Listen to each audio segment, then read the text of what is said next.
సంగారెడ్డి జిల్లా అమీన్పూర్లో దొంగలు హల్చల్ చేశారు. మెట్రో ఎన్క్లేవ్ కాలనీలో ఉన్న ఆంజనేయ స్వామి ఆలయంలోని బంగారం, వెండి, హుండీలో నగదు ఎత్తుకెళ్లారు. అదేవిధంగా పటేల్గూడలోని 3 ఇళ్లలో చోరీ చేశారు. దొంగతనం దృశ్యాలు సీసీటీవీలో రికార్డ్ అయ్యాయి.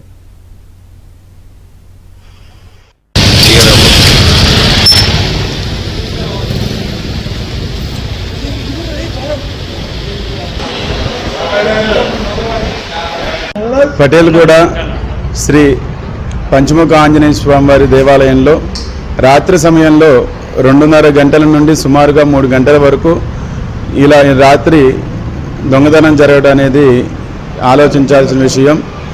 ఆలయంలో స్వామివారికి అలంకరించినటువంటి వెండి ఆభరణాలు దాదాపుగా 1 కిలో వరకు ఉంటుంది.